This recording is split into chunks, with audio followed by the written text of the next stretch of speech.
Emma, and today we're going to be trying out this new drawing technique or painting technique called pointillism. So pointillism is when you use little tiny points, because the name, or dots to make a bigger picture. Before I get into what we're going to be doing and what exactly pointillism is, I'd like to talk about why you're watching this video with me. So there's going to be a few more of these going over just different art techniques, so different ways of painting or drawing, things that will help you guys, and they're all going to have little projects that come with them. So I hope you think I hope you're as excited as I am, because I can't wait to work with you guys. This is really exciting for me. Now that we've got that out of the way, we're going to talk about what pointillism is. So I mentioned it's when you use little tiny dots to make a bigger picture. So I have a few examples. I have two actually, and then I'm going to be making one with you guys. One of the examples I have is of a tree. So you can see that there's a trunk on the tree, there are little leaves, there's the sky, and then there's the water. You can see all of these things, and you can see them as like objects. So if you were just painting normally, you just like paint the trunk with brush strokes, and then I'd probably still use dots for the leaves, but you can see on this one in particular, all of the colors, all of the little patterns are made of dots. So the leaves are dots, the trunk is made of lots of tiny little dots, so is the water, so is the sky. That's what we're going to be doing today. And the water has a lot smaller dots than we're going to be using. You can actually, the ones closest to the size we'll be using is in the sky. So that's because we're using Q-tips, and those only make like bigger dots, and it'll make it easier to make a bigger picture. So now that we've discussed what pointillism is, we're going to talk about what we are going to be doing. So you should have your Q-tips and everything, and I want us to now decide what we're going to be making. I think I'm going to make a ladybug because it makes me happy.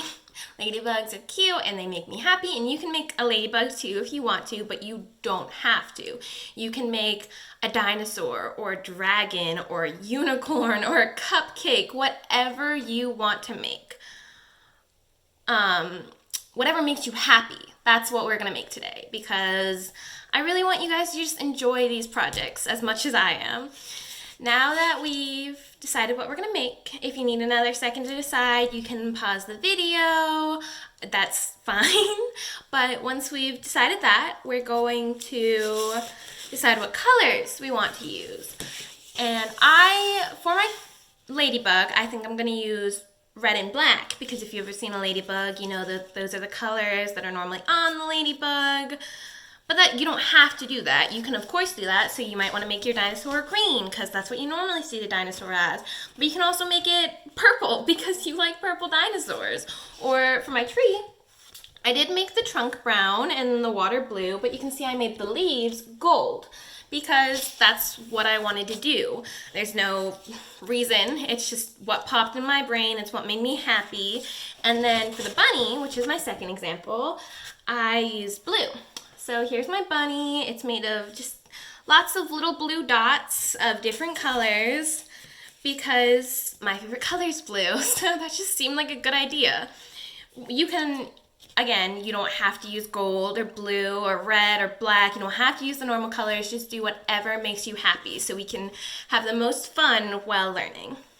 Okay, once you've got your colors picked out, you're going to ask your teacher or your friend, whoever, not your friend, your older friend, whoever is helping you with this project, to get the colors out for you, because paint's really messy. You're going to put it on your palette just for now, and while you're doing that, I'm actually going to get my colors out, because although I have them right here, they're not ready to be used. Hello friends, I'm back, and I have all of my colors picked out. I do have Q-tips for each, so this is where my red is. I have two Q-tips for it, just in case like I mess up. And then this is where my black is, and what I'm going to start doing is I'm going to start working on my ladybug, and I'm going to work on it with you.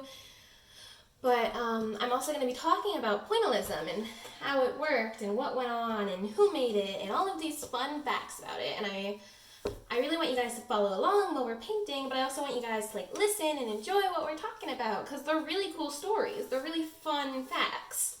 Okay, so we're going to start. I'm going to start with my black because I just think it's the best color for an outline. It's the best for my ladybug. Of course, you can use a darker color or you can use a lighter color. You just want to pick one color to make your outline because that'll make it a lot easier to figure out what you're drawing and what shape you're making. I'm going to use black.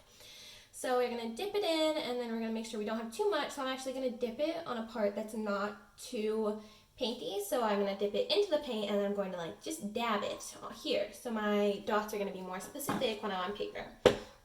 So now I'm going to take my paper, because the ladybugs are like bugs and they're oval shaped and then they have their little head and antennas. I'm going to make those. So I'm just going to start by putting one dot. Okay, there we go. And then I'm going to start making my shape and I'm just going to put my next dot next to it and start like rounding it out and making this oval shape. Okay, so I'm going to start with my oval, and while we're outlining our paintings, I'm going to talk about pointillism and actually who created it. So the first and most important father of pointillism, as he's called, is Georges Seurat. He is a French painter. He's not around today because he actually invented this technique a long time ago, but he started, I don't know exactly how he came up with this painting technique. I'm sure he was just experimenting and having fun, and then he discovered this awesome new technique that we're learning about today. And while he was doing this, he created this painting called A Sunday Afternoon on the La Grande Jette, which I'm going to include a photo of. And you can see that it doesn't even look like he used dots. One, that's because this painting was giant. It was about the size of me, probably like 3 of you guys. And he used really, really tiny dots and lots and lots and lots of colors, more colors than I think I even have. And he created this big giant painting. It took him weeks to make, but he had a lot of fun with it. We're not going to take weeks to make ours because we don't have that amount of time, but we are hopefully going to have a lot of fun with this. So here is my extra circle for the head and my antennas. Now obviously Seurat could not come up with this technique on his own, so he had to have a friend, the second father of pointillism. His name is Paul Signac, which is difficult to say because he is also French, like Georges Seurat, and they worked together to create this amazing new technique. So imagine if you and your best friend got together and you just created this awesome new form of art, like something that had never been done before. That's what these two did. Okay, I'm done with my outline. I understand if you guys are not. I'm going to move on and show you what I'm going to do next, but that does not mean you have to work at the same pace as me. This is just information you're going to use in the future. You can keep working on your outline. You can, don't rush at all. I'm just helping you figure out what's going to happen next. Okay, so I'm going to, now that I have my outline done, I'm going to take my other Q-tip. I'm going to use this one because it's just the one I have right now. And I'm going to do the same thing. I'm going to dip it in my other color. I'm just going to dip it away so it doesn't have too much paint on it. I'm using 2 different types of paint. So the red is actually a little bit more liquidy, which makes it less likely to blob like the black did. So it doesn't need to be dipped as much. Now I'm going to start on my ladybugs inside, what color it is. Because I don't know where the black dots are going to go yet, I'm just going to create a few little spots with red dots so I can later have more freedom to figure out where I'm going to put my black dots. Okay, I did do this with my hand because I dipped it in my painting. That is absolutely fine. As you can see, everyone makes mistakes, even me who has been painting since I was, for years. It's been years. It's been a very long time for me. I make mistakes, which means you guys are probably going to have these difficulties. I mean, look at my hands. Look how messy they are. So don't worry about stuff like that. This is just for fun. You don't have to worry about being perfect because no one's perfect. Even the best painters make mistakes. They have to restart all the time. I was painting something recently. It took me weeks to do it, not because I was having, not because it was really difficult, but because I kept redoing something on it. So do not worry about mistakes because everyone makes them, and this is just for fun. Now that I've got that out of the way, and I'm working on filling in my ladybug, I am going to talk about when pointillism was used the most. So we talked about who made it, what their names were, like what they painted. Now we're going to talk about when they painted it. So it was actually, like I mentioned before, you're not going to see Georges around today because he created neo-impressionism. Oh, wrong word.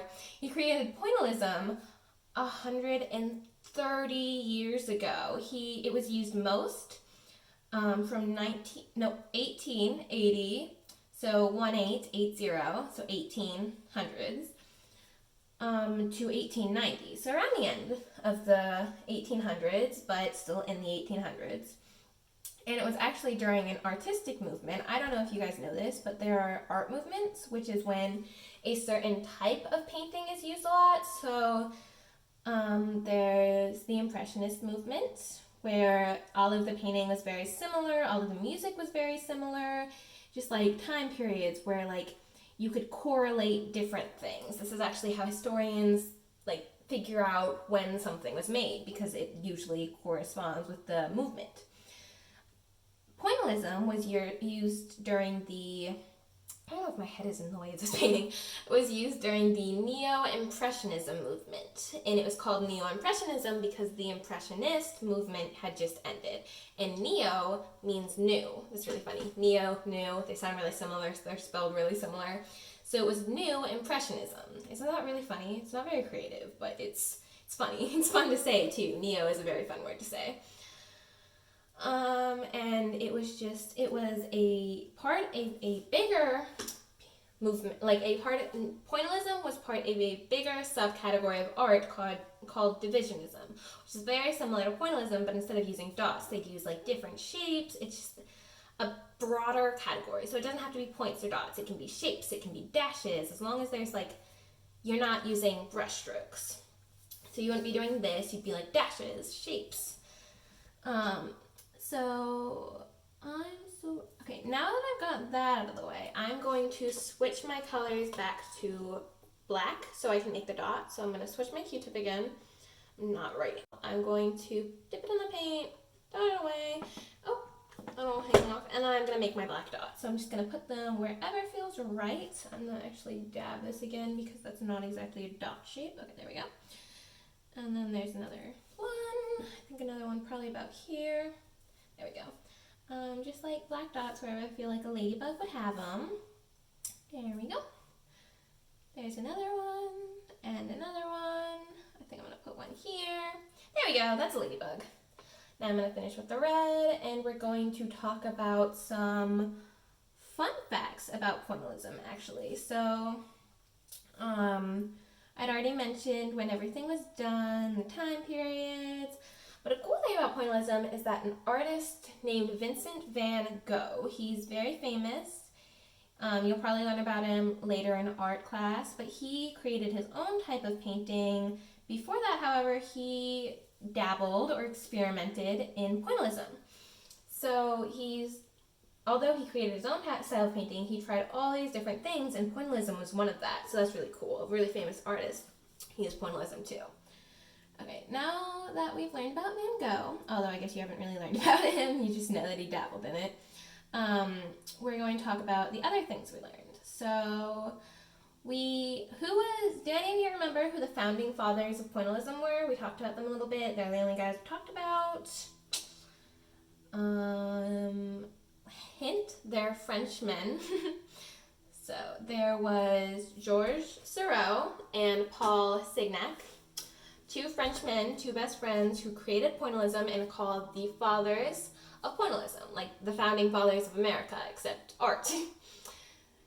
And then when did they create it again? Does anyone remember? You don't have to know the years, just maybe the movement. Remember, it sounds kind of funny. The first word is another word for new. Okay, it's Neo-Impressionism, the Neo-Impressionist movement. New, Impressionism, because the other movement was called Impressionism. That's where it's going to be a little harder to remember. But you'll actually learn about the Impressionism movement later too. So that'll help you remember this information. And actually it'll probably help you later when we're learning about the Impressionism movement, because you'll be like, oh, I remember that from Neo-Impressionism, so that'll be really cool. Now that we remember, if you want to talk about the years, remember it was 130 years ago. It was 1880 to 1890. Not 1980 to 1990. That was more recent. It was 1880 to 1890. So that's 130 years ago. That's a long time ago.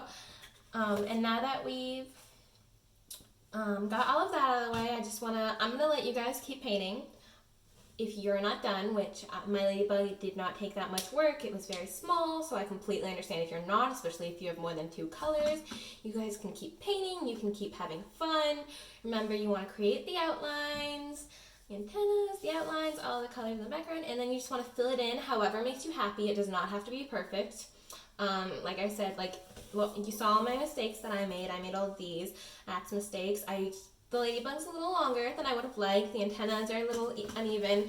It's not perfect in any way possible. It's not perfect. It made me happy. I enjoyed painting this, and I really, really hope you guys have fun painting what you're painting, because that is the goal. The goal is to help you figure out what you love to do so you can keep working on art and go forward, and just by the time you get to my age, you'll know what you want to do, and you'll be 10 times better than I am now. And that's the goal, to help you guys, to help shape the next generation of artists, because that's what you guys are.